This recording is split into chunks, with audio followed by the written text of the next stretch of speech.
Excuse সুন্দর দিচ্ছে ও মা ওই খুঁজে তুললে বোধ হচ্ছে হাতা পাবো। আকাশ? হ্যাঁ আকাশ হাতা পাই মা, আমরা আকাশ হাতা পাবো? হাতা পাই দেবো। এগুলো কল্পনাতেই সুন্দর।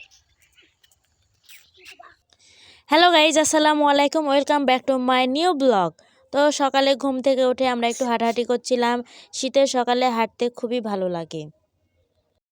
প্রায় তো হাঁটছি আর আমার ছেলে তো সূর্যটা দেখে বলছে আম্মু দেখো কি সুন্দর সূর্য। তো যাই হোক, সকালে হাঁটতে ভালোই লাগে। আর এখন শীতের সকাল, হালকা হালকা কুয়াশা পড়েছে।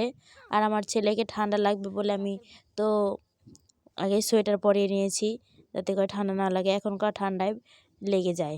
তো তারপরে আমরা বাসায় এসে দেখছি আমার মা রান্না করেছে খিচুড়ি, নরম নরম খিচুড়ি আর সাথে ডিম ভাজা। তো আমার ছেলেকে দিয়ে দিল, আমাকেও দিবে। তারপরে আমরা খাওয়া দাওয়া করে বসেছিলাম। তারপরে আমাদের নদী থেকে টাটকা মাছ ধরেছে ছেলেপিলে কিছু, তাদের থেকে মাছগুলো কিনে নিলাম আমরা। এখানে আছে পুঁটি, চান্দা, মোয়া, এই মাছগুলোই আছে। তো অনেক ভালো লাগে ছোট মাছগুলো, আর এই ছোট মাছগুলো খাওয়া আমাদের স্বাস্থ্যের জন্য উপকার। তারপরে বসে সবাই মিলে একটু গল্পগুজব করে দুপুরের আজান দিয়ে দিচ্ছিল, রান্না বাড়াও হয়ে গেছে। তো নামাজ পড়ে চলে এসেছে আমার আব্বুরা। আর এখানে আমাদেরকে হাদিয়া দিচ্ছিল, মানে মসজিদ থেকে যেটা দেয় আর কি। তো শুনুন আমার আব্বু কি বলছে। মসজিদে তাবারুক খাতে হয় না? হ্যাঁ, খায়া জান দিয়া তার নাম দোয়া করব। তারপরে আমরা দুপুরে খাওয়া দাওয়া করে আজকে ঘুরতে যাব। গাইস, এখন আমরা চলে যাচ্ছি ঘুরতে।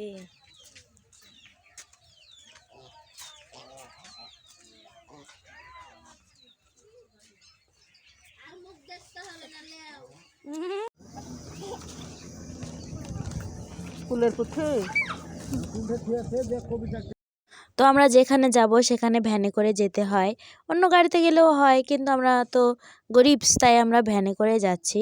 তো জায়গাটা অনেক সুন্দর, আর তোমরা দেখতে পাবো আমরা কোথায় গিয়েছি। তো দেখতে থাকো আমার ব্লগটা, আশা করব ভালো লাগবে সবার। তো সুন্দর রাস্তা পার করে তো আমরা চলে এসেছি আমাদের গন্তব্যস্থানে। তো এই তো দেখো, এটা কোথায় জানো, এটা হচ্ছে আমাদের রাজশাহী এয়ারপোর্ট। তো এখানে আমার একটা আত্মীয় আছে, তার বাড়িতে এসেছি। আর এখানে এসে আমরা এই তো ঘোরাফেরা করছিলাম, অনেক ভালো লাগছিল। আমরা বিকেলে এসেছি, একটু ঘোরাফেরা করব, তাই জন্য এসেছি, আর তাদের সাথে দেখা করতে এসেছি। অনেক দিন দেখা সাক্ষাৎ হয় না, কথা হয় না। তো এখানে আমি আমার মায়ের সাথে গল্প করছিলাম আর হাঁটছিলাম, আর ওখানে আমার ছেলে, আমার আব্বা গল্প করছিল নানা নাতিলে। আর দেখো, এরা একটা পুকুর দেখে মাছ, মানে এটা ছোট একটা ব্রিজ, তো এখানে মাছ দেখছিল। তো এভাবে পরিবারের সাথে ঘোরাফেরা করতে আমার খুব ভালো লাগে। তো যাই হোক, তারপরে একটু পরে দেখছি একটা গাছ, এই গাছটার নাম কি আমি নিজেও জানি না। এই ফলগুলো কালো কালো ধরনের, তো আমি নাম জানি না, তোমরা কেউ যদি জেনে থাকো অবশ্যই কমেন্টে বলবা। আর এই তো ফলগুলো আমি কাছ থেকে তোমাদেরকে দেখাই, থামো।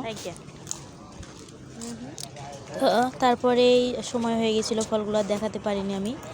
এই তো চলে যাচ্ছি এয়ারপোর্টের ভিতরে, কারণ আজকে আমরা দেখব প্লেন ল্যান্ড। তো এই তো বলতে বলতে আমাদের প্লেনও ল্যান্ড করে ফেলেছে। এই যে দেখো কত কাছ থেকে প্লেন যাচ্ছে। আমার খুব ইচ্ছে ছিল এই প্লেনটা দেখার, খুব কাছ থেকে, কাছেও যাওয়ার ইচ্ছা ছিল, কিন্তু এখন দেশের অবস্থা যেহেতু খারাপ, সেজন্য আমরা কাছে যেতে পারিনি। কারণ আমরা তো কোথাও যাব না, আমরা এসেছি ঘুরতে, সেই জন্য। আর আজকে আমার খুব নিজেকে ভিআইপি ভিআইপি লাগছিল, কারণ আমরা এত কাছ থেকে প্লেন দেখছি আর সবাই শুধু আমাদেরকেই দেখছে, খুব ভালো লাগছিল। আর পরিবেশটাও তো অনেক সুন্দর, তোমরা দেখতেই পাচ্ছ, এই তো চারিপাশটা। ওই যে দেখো প্লেন আসছে, এখানে এখন সামনে আসবে, সব যাত্রীরা নামবে, এই যে দেখো।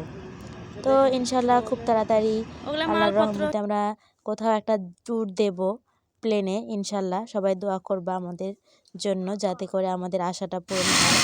আর এখানে আমার আব্বু, আম্মু, আমি, আমার ছেলে সবাই মিলে দেখছিলাম যে কীভাবে আবার সবাই নামছে। আর এত সময় হয়ে গেছে, প্লেনটা উড়েও গেল। তারপরে আমরা এত নিচে চলে আসলাম, আমরা এখন বাসায় চলে যাব। আর এখানে সবাই এত ভালো ছিল, সবাই খুব ভালো ব্যবহার করেছে, কিন্তু প্রথমবার দেখছে সবাই, সেজন্য এসে জিজ্ঞাসা করছিল। হয়তো আমাদের ভ্যানটা আবারও চলে এসেছে। এই ভ্যানটা আমাদের সব জায়গায় আমরা এই ভ্যানটাকে নিয়ে যাই, আমাদের মানে পারিবারিক ভ্যান বলা যায় আর কি।